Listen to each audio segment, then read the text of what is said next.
I want to make sure that people understand that homeschool can be accessible no matter what your family looks like. I have the benefit of working from home, but I, though, know plenty of moms and dads who don't work from home. Their full-time jobs take them away to a hospital or to like wherever they work. And so they're able to incorporate homeschooling as well. And I want people to understand that this is truly an education option that with understanding the what's available to them, that people can access. Hi, and welcome to the Kindled podcast, where we dig into the art and science behind kindling the motivation, curiosity, and mental well-being of the young humans in our lives. Together, we'll discover practical tools and strategies you can use to help kids unlock their full potential and become the strongest version of their future selves.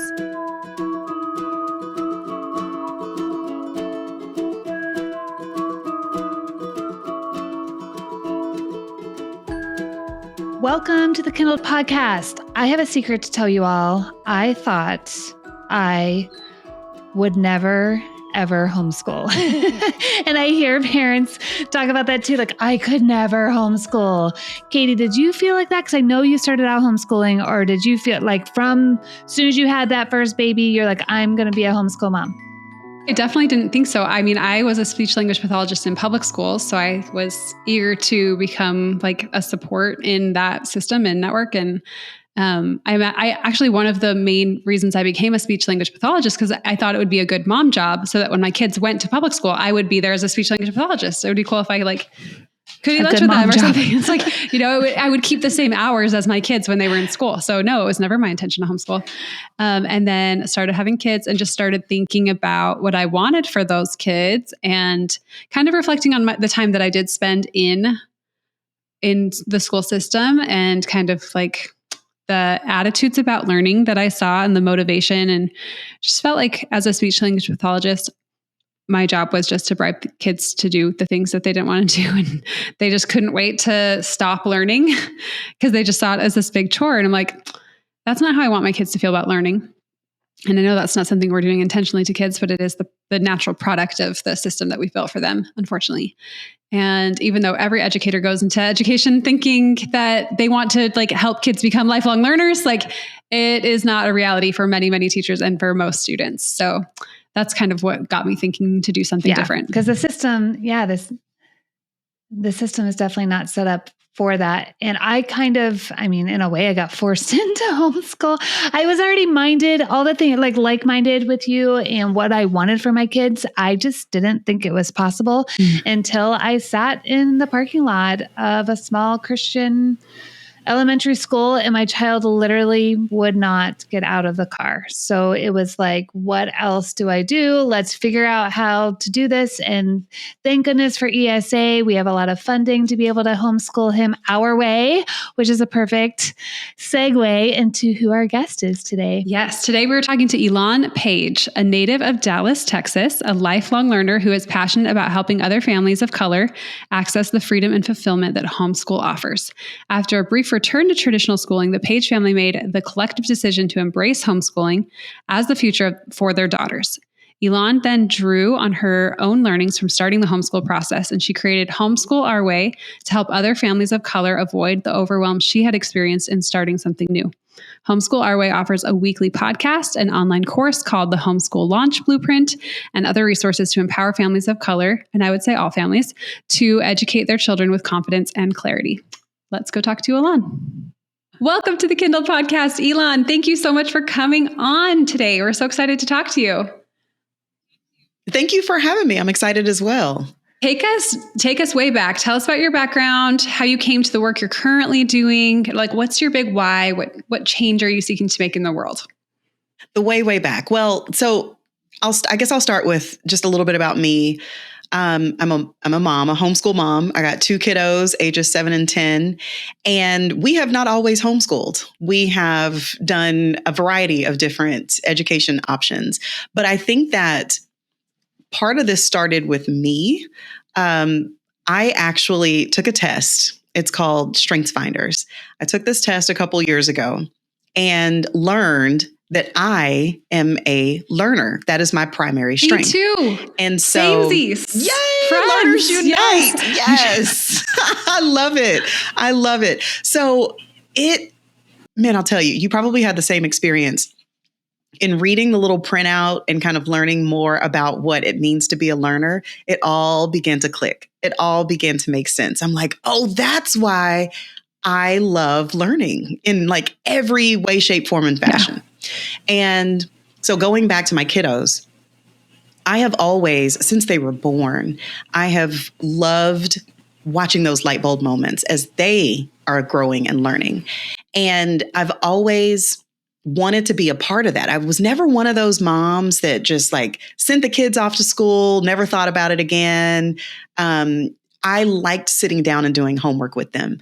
I liked taking them on educational experiences on the weekend and, whenever I could, that kind of thing. And so a couple years ago, as I learned what makes me tick, then I began to see how I could really tie that in with my kiddos. And I'm like, I think it makes sense that I take on the lead for their education. I become their guide. I don't have to teach all the things, but it drives me. It is my passion to make them lifelong learners and lifelong lovers of learning. And so that's kind of how we got to the point where we are now. And then I'm homeschooling. And then I was like, well, shoot, if I love it this much, why don't I help other moms who are interested in getting into homeschool, but maybe they're not quite sure how. So that's how my business kind of became. That's awesome. And how did you start homeschooling? Like tell me about that moment. Like what were the circumstances? Like when did you make that choice? Okay. So like I said, I was doing the nights and weekends type stuff, right? Like with the kiddos as they were in traditional school. During COVID though, we all experienced the kiddos coming home, and I was like, I kind of like this. I kind of like being closer to the learning. Mm-hmm. I also noticed that my oldest daughter seemed to not go at the same pace, learning wise, as the rest of her classmates. She seemed to finish her work a little faster. She seemed, frankly, a little bored at times, and so I was like, oh. Well, this is when I can jump in. I can start working with her one-on-one too.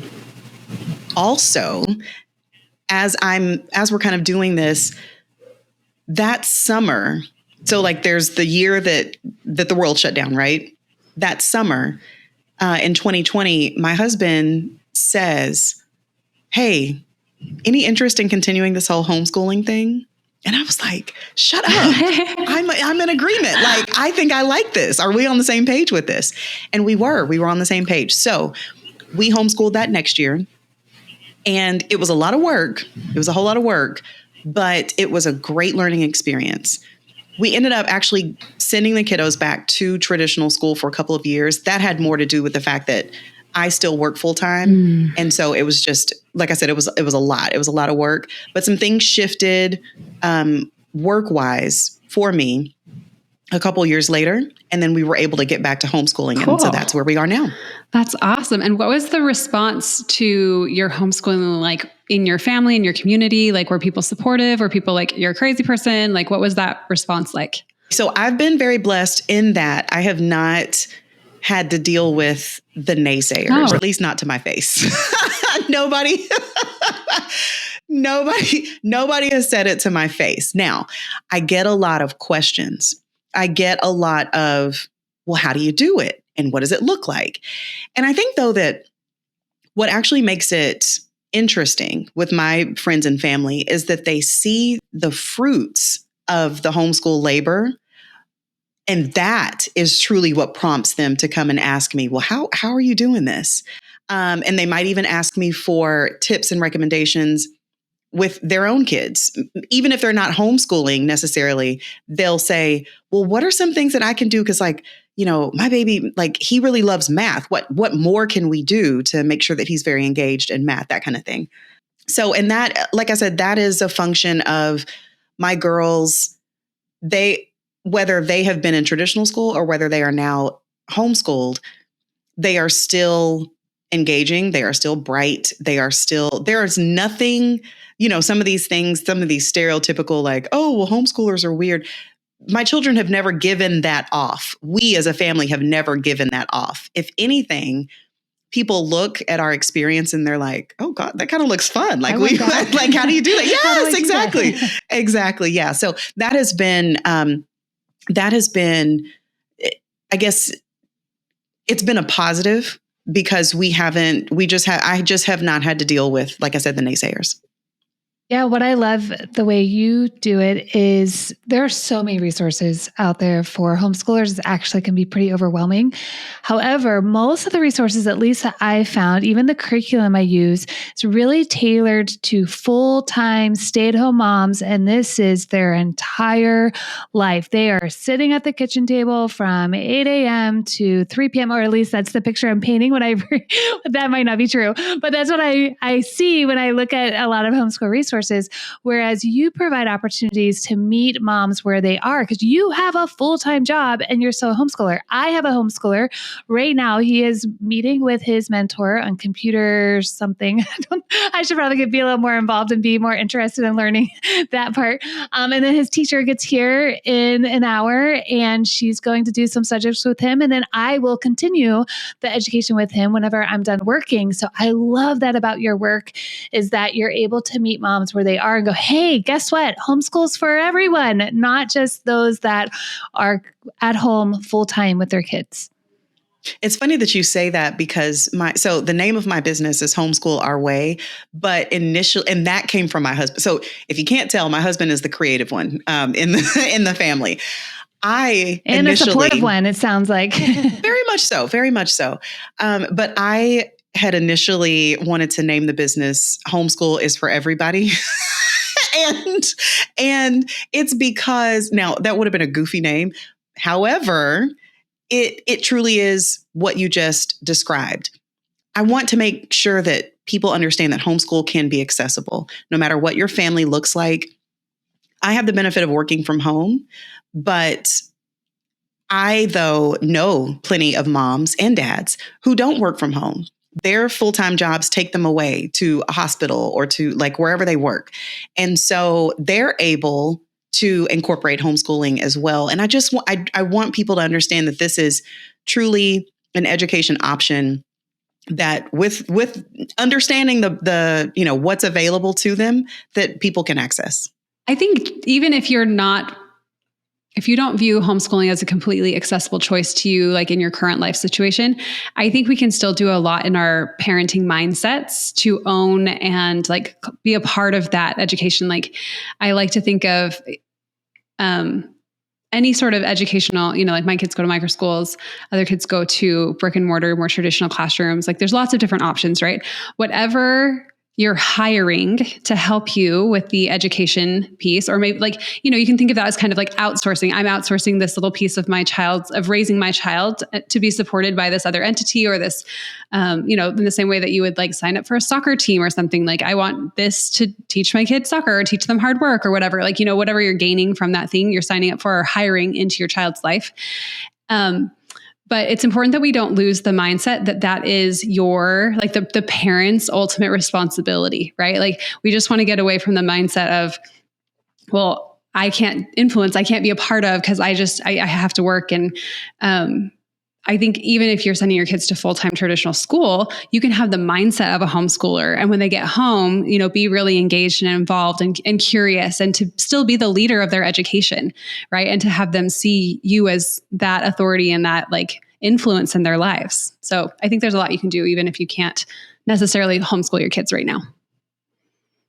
I was going to say, I'm part of the Mom Co. It's a community of moms, and I'm on the leadership team.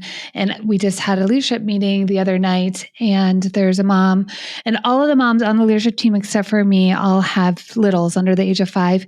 And the one mama, she was like, I think about it every day. My daughter's going to kindergarten next year. My husband, thinks that we should homeschool. He's a teacher. He just loves coming home to our family. I was a teacher. I think it would be great. She's like, but there's just this will she be normal? Like, I think I need to send, she just had so much strife. And she literally said she's spending every single day thinking about this choice that she needs to make. And I think it's because our culture has made it like, oh, you just go to school, but school can look like so many different ways. I mean, we have micro schools at Prenda. You can do homeschool, you can do unschool, you can send your kids to school. But I feel like it's a mindset shift of what education should look like for kids. Totally agreed. Totally agreed. And Katie, going back to your point about about leading our kids' education, I always say that whether your kids are in traditional school or whether they are homeschooled, we as parents should be the lead. We should be the guide. And I think that once we can kind of get over that hurdle, then Adrienne, then it helps us with what you were describing with the anxiety of thinking, well, hold on, is it okay for me to have my kids step outside of what is, the traditional education system? Well, heck yeah. If I'm the guide, if I'm the lead of my kids' education, I get to choose what it looks like. And so I completely agree with both of your points. Do you find that you do a lot of work just empowering parents around that idea? Because we've all been trained societally that like we need to trust the expert. And if you don't have a degree or credential, like you're not qualified to do something, which as learners, we really feel like that's not true. I've learned a lot of things without someone like sitting in a desk, someone teaching me and giving me a certificate or like a prize for, right? Like that like traditional schema of learning, it's not really fit. But do parents that you work with struggle with that level of like permission, I'll call it, to really step into that leadership role? Do they come to this decision most of the time like disempowered, would you say? Absolutely. 100%. I think that it's so funny. I just did a podcast episode on mindset. And so this is extremely top of mind for me because I do think that, especially for those of us we grew up, probably in the traditional education system, we have a tremendous amount of respect and trust for educators. I think that we put them on a pedestal as well. We should, right? Like they have earned that place. But what I think we do wrong is that we disqualify ourselves as parents. We don't necessarily need to be the ones that teach all of the things, but we, as our children's parent, we are 1,000% qualified to make the choices that are best for our kids. Yeah. So whether they are very small and the choice is, oh, okay, well, I think they're ready to potty train. Well, okay, well, that's a choice, right? Like that's a choice that we make because we are the ones closest to our kids and we can see when they're ready for something. We can see when they are in need of something. And it's the same thing in my mind with education. For my big girl who's 10, she loves reading and she loves writing. And so in my mind, my job as the lead of her education is to lean into those things that she is already good at and that she already has a passion for. And so that might mean writing classes. That might mean being a part of book clubs. Those are things that I can guide her into to make sure that those natural talents and passions are nurtured. I love that. Do you also find, so I have homeschooled before we discovered / helped invent microschooling. Not that that's, I know that small schools have existed for hundreds of years. We didn't just think of it in 2018. But so when I was homeschooling, I kind of felt like I just heard you say, you don't have to teach everything when you're homeschooling, right? You can still hire other things to help you. But I feel like when I stepped into homeschooling, I felt like this was the Katie show. Like I had to do all of it all the time for all the kids for all the years.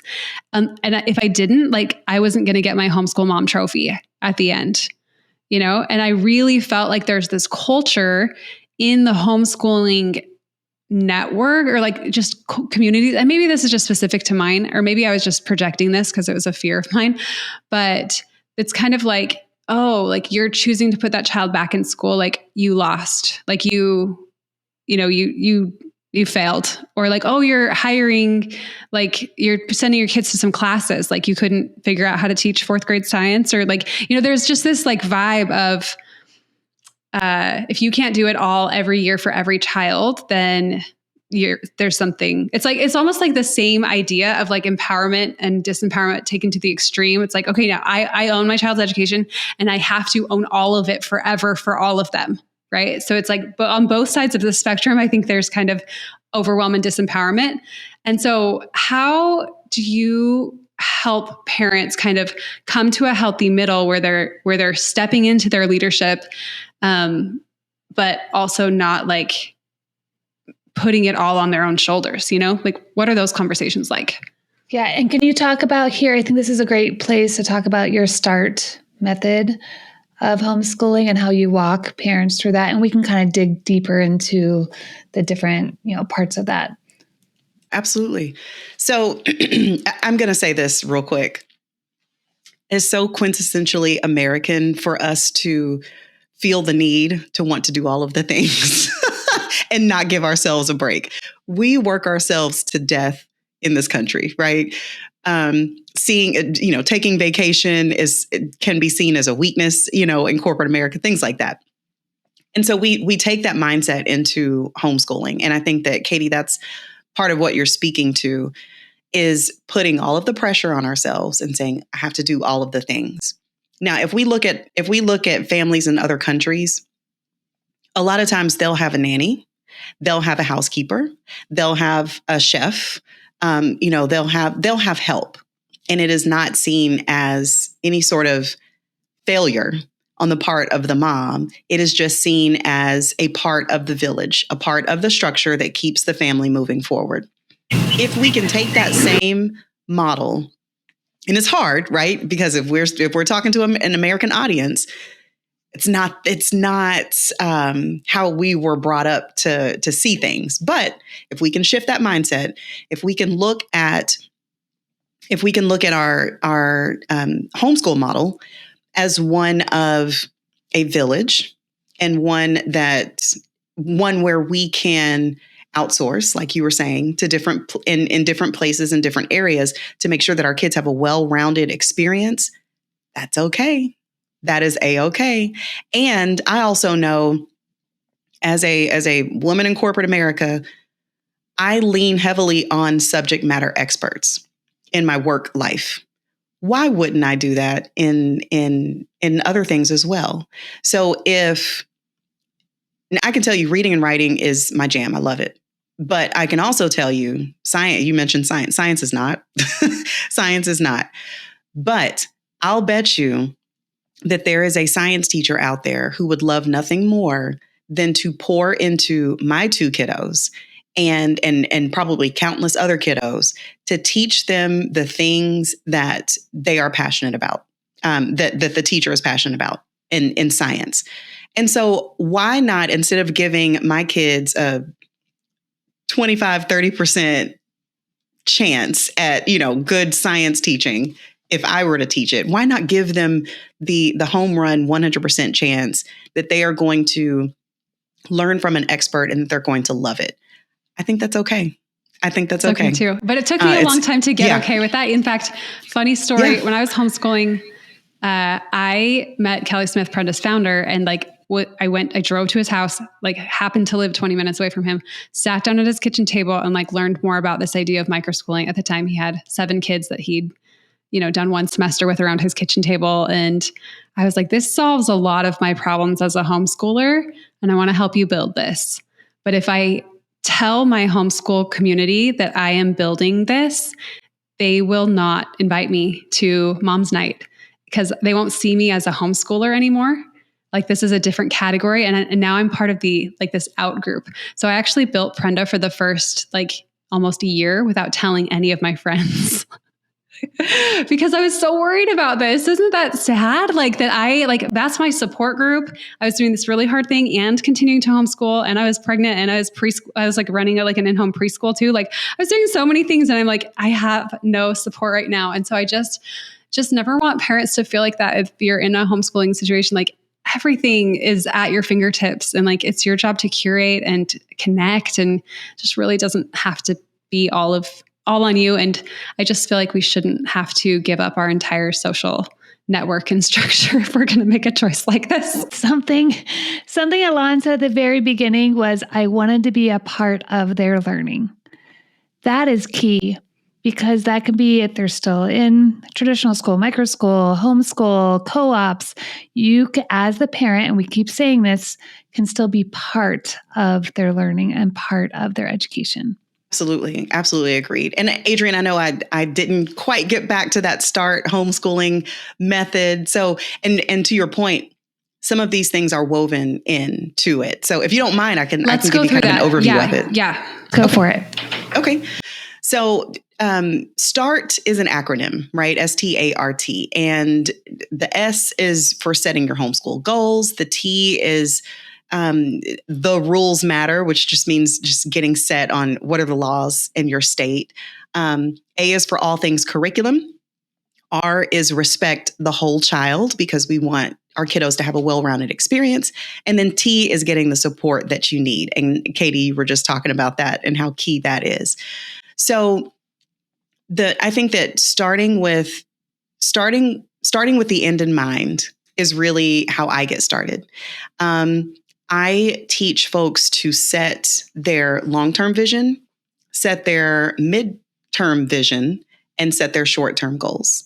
And setting that long-term vision keeps us on track. It gives us a North Star. It gives us a guide to say, if ultimately I want my kids to get this out of homeschooling, I want my family to look like this by the time my kids, whether they're going back to traditional school at a certain point, or if they're, graduating and heading off to college, whatever that might look like.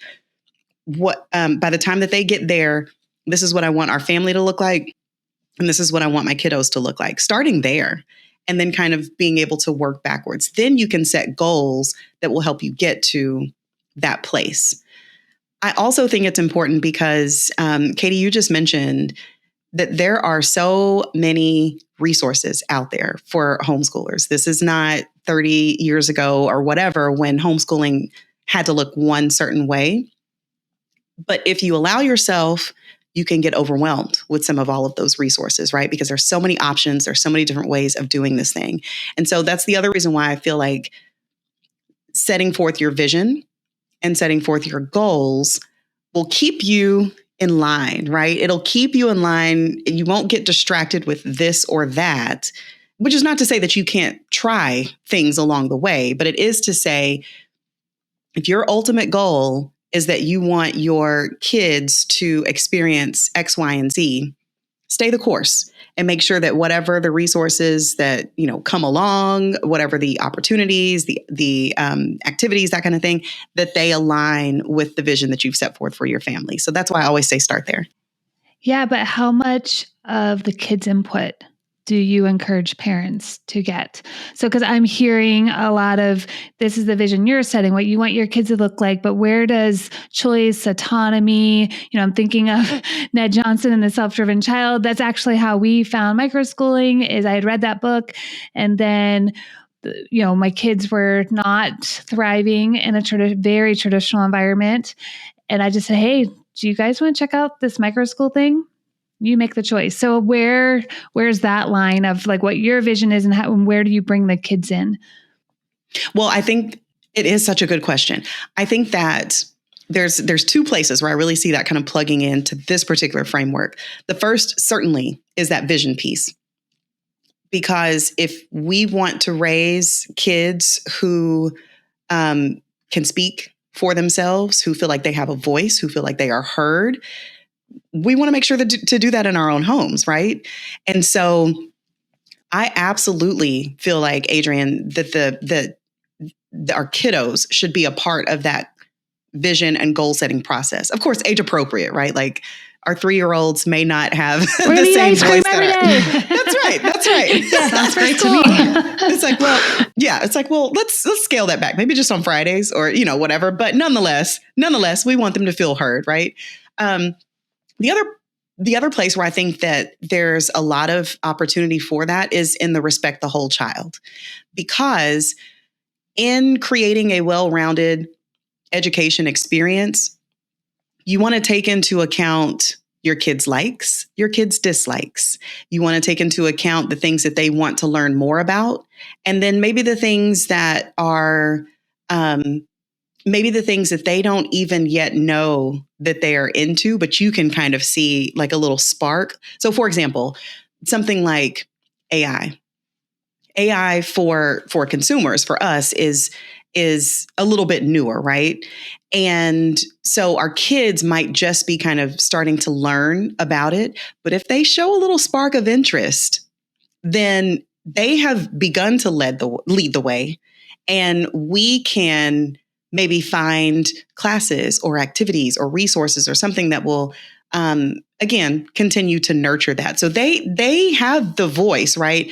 We need to pay attention and make sure that we are listening to what they are saying, whether it is verbal or whether it's through actions. And I think that, again, that goes a long way in that concept of respecting the whole child. That's super powerful. And I think you see this in all of the different types of like pedagogies and approaches people take in homeschooling. Like you can do kind of like a very structured, like classical education version of homeschool, or you could unschool, which I'd put those things kind of at opposite ends of a spectrum, right? But like both of the parents in that situation have a specific vision for their family and for their kids. They have specific values, and they're creating a plan based on those values and priorities that are going to move their family forward. And I think both of these things should be respected, embraced, encouraged, supported. And both of those, so we have a goal setting process that we do at the beginning of every kind of like quarter, semester, whatever. And we have different categories that we set goals in. And then I let my kids like completely set their own goals. And then we've done this for like a year or two now. And I just was like gearing up to do that for this start of the school year. And I just thought like, we just need to change. Like I have this vision. Like I know that my kids need to really focus on this. And I'm actually going to like pull back. Like I usually am very autonomy focused parent. And I'm like, I actually do have a vision that I want to like sculpt into these kids a little bit more in this area. And so I'm going to like lead out a little bit more, and we're not going to do the goal setting. They have lots of other opportunities in their micro school to set their own goals. So like we pulled back on that, and I just told them like, we're going to have one family goal. This is what it is. And then they had a ton of input. They're like, oh, could we do it like this? And could we, track it like this? And they were like building systems and things like that. So there was still, even like when I was saying like, hey, this is the vision. And like, here's the why behind the vision. Right. And like got their buy-in on that vision and the why, and we were aligned in that. They still had a ton of ability to participate and to voice things and be part of that creative process. So I think that's another thing where homeschool parents are like, well, I don't know. It's just a spectrum where some years with some kids in some areas, we're going to fall over here on the autonomy spectrum. And some years with some kids in some areas, we're going to fall over here. And it really is like about parental attunement and knowing like what you're saying, this call to like a long-term vision. And we do a lot of that work. I think we have is episode 2. What's the real goal? What's your real role? It's like we even have a goal setting toolkit. Yeah, values. Yeah, it's so important. We're so aligned. Yes. But it's like you really have to have that vision, and then you have to know how to invite your kids into that vision. It's really absolutely it's a hard thing to know how to do. Right? We're not trained to do that. So have you found, Elan, like common goals that parents come up with, or what are some common goals that families might consider? I think that the goal piece is so deeply personal, because not that it's like secretive, but that it's so specific to you, your family, your kiddos, right? So for example, a couple of my goals, or they weren't just my goals, because again, I'm getting the kids' input. I'm realizing, Adrienne, now that how much I say but just know that the kids are in there too, and my husband. But last school year, learning Spanish was at the tip top of like our goals, right? That had a lot to do with the fact that in our family, so number one, we live in Texas, and it's advantageous to know English and Spanish. Number two, Elan, the mom, I study Spanish in undergrad. And so one of the things that I felt is, why am I 18, 19 years old? I'm just now really getting started learning, a second language. I'm not going to do this with my kids. So that was something that, again, that really was one of my goals. Yeah, that was a lived experience. And so somebody down the road, in Georgia or in North Carolina, they may not have those same goals because they may not have that same, like you said, lived experience. They geographically, does it matter? Does it make sense? Does it, you know what I mean? Like there might be other types of opportunities. So I think that, but again, I'm hearing that's like a subject goal. So everyone would have a goal around subjects that are going to be taught. Would that be a common goal? I do think subjects is important. I also think experiences are important. And so what I mean by that is whether we're talking about like the social aspect. So one of the goals that a family that I worked with back in the spring, one of their goals was, doggone it, we're going to find us a co-op, because they lived kind of on the outskirts and there weren't, a ton of, like, just around me, there's probably like 5 or 6 co-ops that I had to choose from because I'm in a very urban area, but their experience, not so much. So that was a goal, whereas that didn't really have to be a goal necessarily for me. So that was a part of it. But what one of the goals was, actually, we didn't even start out this way at the beginning of the school year. I'm thinking about it as we went along. There was more and more opportunity for us to spend time together as a family and to learn together as a family. We didn't start out the school year with that goal in mind, but as we got into it just a little bit, I said, oh, we're just scratching the surface here. And so I made it a goal. In that, I made sure that we had intentional family time to learn together, to spend time together, to visit museums together, like that kind of thing.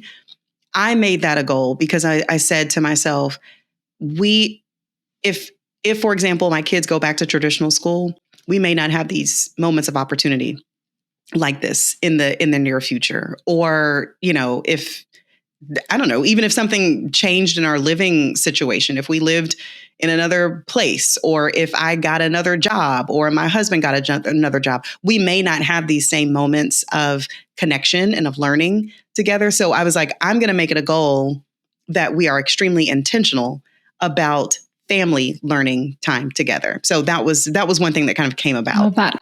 How do you suggest parents go about discovering their family values? Like if they've never thought about like, what do we stand for as a family? Like what are our long-term goals? Sometimes we just kind of get swept up in just the way life is and our routines and things like that. We don't kind of pause to have these moments of like vision and purpose. I think it's exactly what you said. Pause and take the time to do it. So one of the very first things, so I have an online course called the Homeschool Launch Blueprint, and it walks families through how to get started homeschooling. One of the very, very first exercises, Katie, is to do exactly what you just said, is to take time. And I'm very intentional in that course. I say, if you're watching this by yourself, make sure that you go and with your partner and that you get this, that you guys sit down and make these goals together. And it literally is, I set a timer and I say, write down all of the things that are important to you. And then we kind of go through an exercise of narrowing those things down and making sure that we're pulling out the themes that are important to us. But I think that you're right. Life goes so fast sometimes that it is necessary to stop and take a moment before we embark on this new journey, whether it's a new journey of homeschool or whether we just want to make some tweaks or whatever. Before we move forward, let's stop, let's take a moment, let's get aligned on our vision for our family. What do we want? What do we want it to look like? What are our priorities? Those kinds of things. Yeah, you really need to have like a Cheshire Cat moment. Oh, sorry. There's a lack. Yeah, we really need to have a Cheshire Cat moment because it really doesn't matter what you do if you don't know like where you're going. So that's really important. Okay, so then talk a little bit about rules matter. Katie and I are both in Arizona. There's not a whole lot of rules around homeschool. I have a friend who homeschools in Virginia. She's put a whole portfolio together. There's a lot of things that they have to do when they're thinking about homeschooling. And she said that, you know, the homeschoolers of Virginia fought so hard to make homeschooling legal. So they don't even like want to, you know, rock the boat with programs like ESA and things. So can you talk about that and how you walk families through that? And then also like, how can they stay informed on regulation changes or homeschool laws, you know, as they change, they can go through legislation? Yeah. So there's a resource that I love. It is from an organization called HSLDA, the Homeschool Legal Defense Association. On their website, it's the coolest tool. You put in what state you live in, and it'll spit back out like what your homeschooling laws are for your state. So it's so I always easy tell to people use. to start there. Yeah, it's so great. I love that resource too. Yes, it's great. It's great. And then they have additional articles on their website that allow you to dive deeper into certain topics. So, for example, record keeping. You know, what our transcripts need to look like? What, you know, Adrienne, you mentioned like portfolios, that kind of thing. What does that look like? Or how many hours a week you need to school? Y'all, I'm like y'all. I'm in Texas. We just don't have a ton of rules, but there are states who say you must school for X amount of hours. It's important to know that. Is it important to know that on the front end, right? So I tell people to start there with that tool. It's just a super. And how do they track that? How do you submit something like I'm thinking like a stamp card or something, right? That you like submit to the government. It depends on the state. I think that for some states, you need to.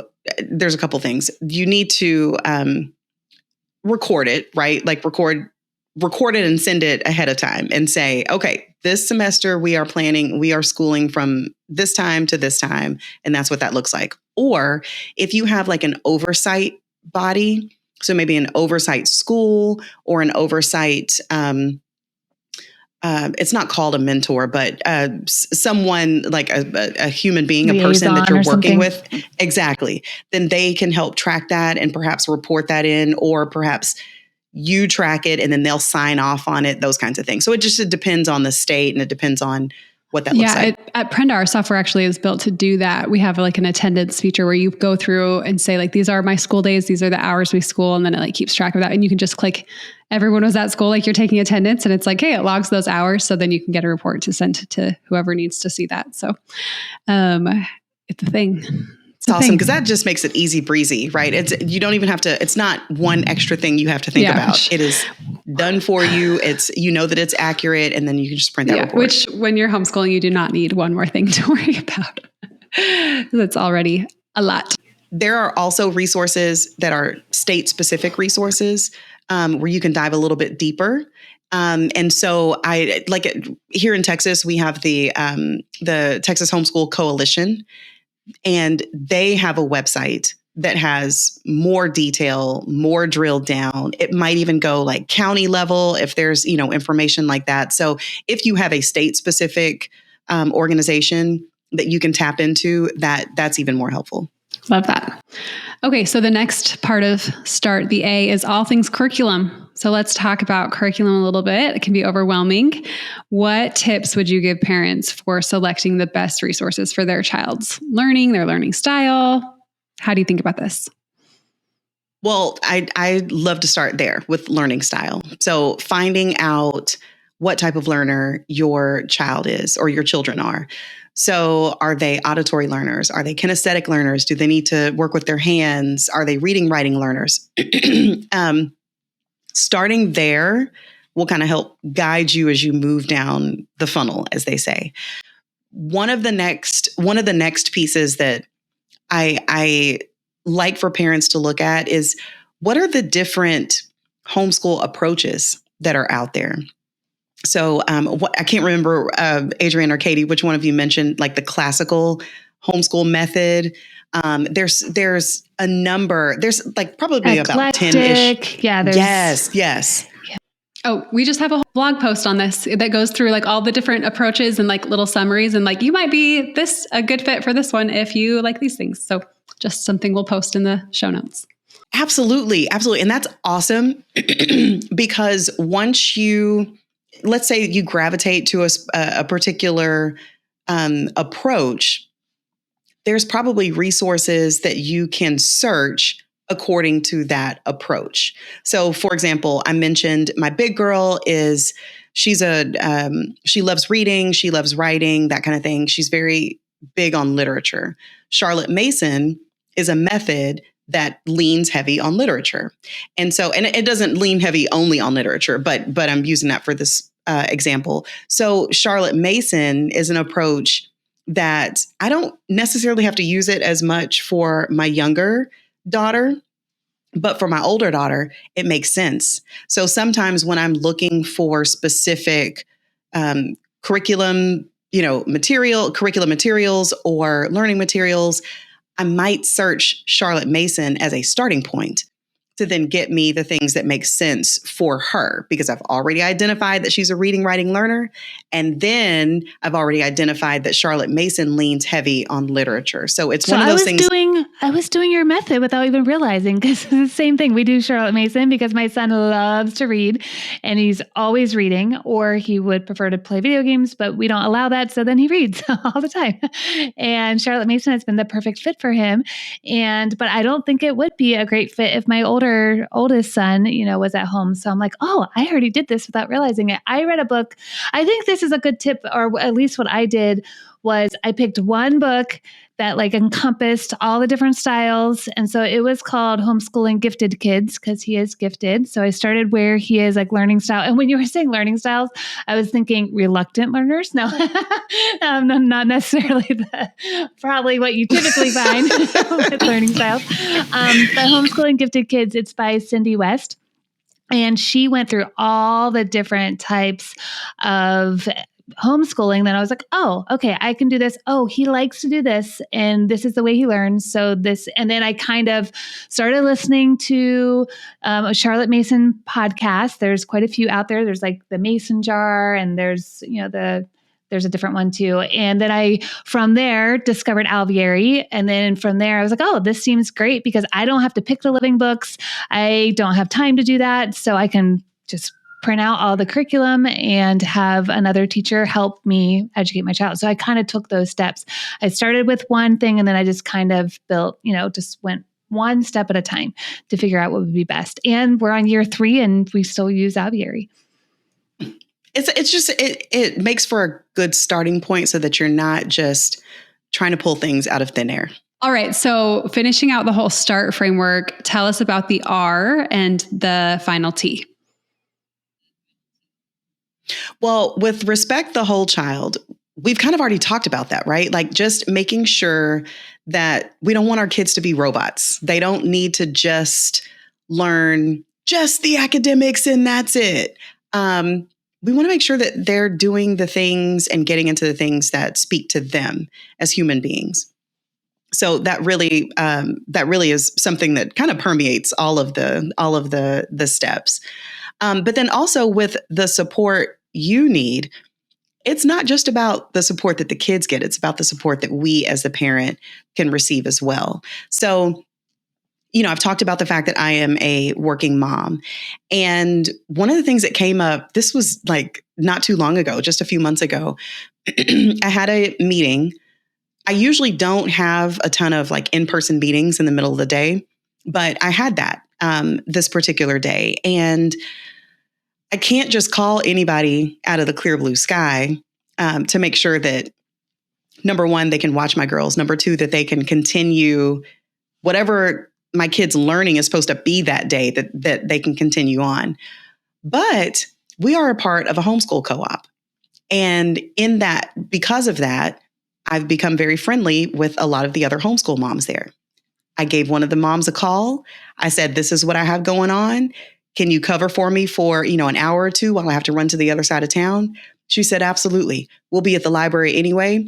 Drop them off. We'll have a room, because I think my kids at the time had their Spanish class that they Zoom in for. She was like, we'll get a room, we'll have it set up. They can have their Spanish class and, bada bing, bada boom, we've got it covered. That type of support is so valuable.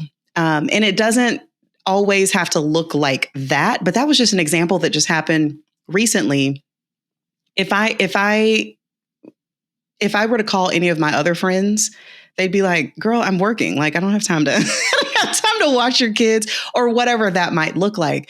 But this homeschool mom didn't even miss a beat. She said, bring them on and I'll take it from here. And it just was so valuable. The other piece that's very valuable is even in virtual groups, being able to share resources from mom to mom.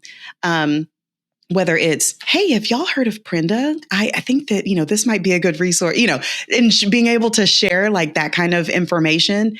I might be on the other side of the country and I've never heard of a Prenda micro school. But if somebody in Arizona shares it with me because we're in a Facebook group together, then all of a sudden I've got something new that I can utilize with my family. And I didn't have to just scratch and claw and figure it out for myself. So being able to share resources is the type of parental support that I think goes a long way to make this thing more helpful and move smoother for those of us who are homeschool our own families.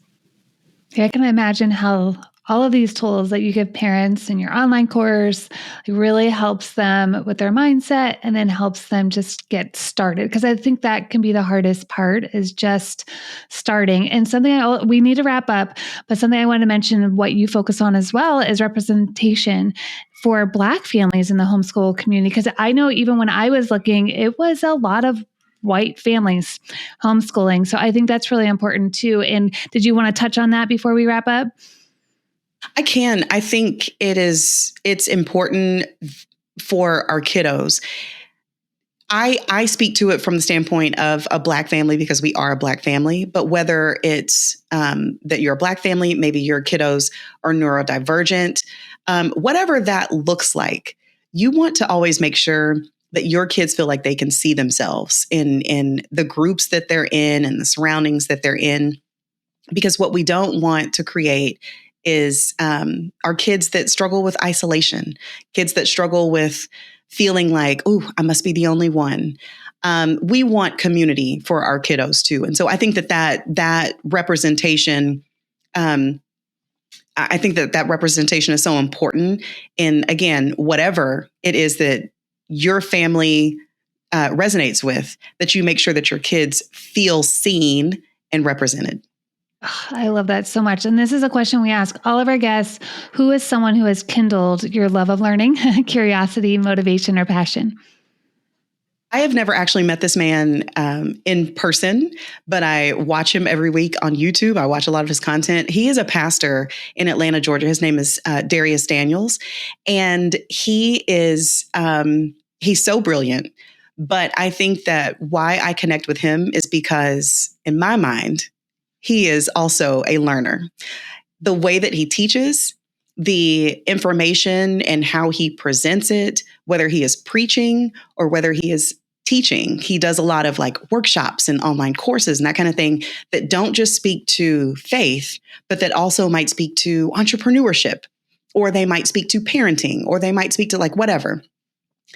I watch him and how he communicates and how he draws that love for learning out of the people that he is speaking to. And I'm like, I want to do that. I want to make sure that I do that too.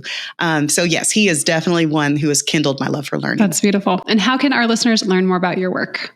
Well, like I said, I have a podcast called Homeschool Our Way, and this whole START homeschooling method that I've talked to you guys about, that can be found on the website at homeschoolourway.com/start. It's a quick and easy kind of little mini podcast series, but you can get all the information there, and you can go back and listen to it as many times as you want to. So yeah, I think that those are the two main ways to get in touch with me. Thanks so much for coming on the Kindled podcast. That's it for today. We hope you enjoyed this episode of the Kindled podcast. And if it was helpful to you or any of this information that you hear on the Kindled podcast, please like, subscribe, and follow us on social at Prenda Learn. If you have any questions you would like for us to address, all you need to do is email us at podcast@prenda.com. You could also go to our website, www.prenda.com, and sign up for our weekly newsletter, The Sunday Spark. The Kindled podcast is brought to you by Prenda. Prenda makes it easy for you to start and run an amazing microschool based on all of the ideas that we talk about here on the Kindled podcast. If you want more information about becoming a Prenda guide, just go to prenda.com. Thanks for listening, and remember to keep kindling.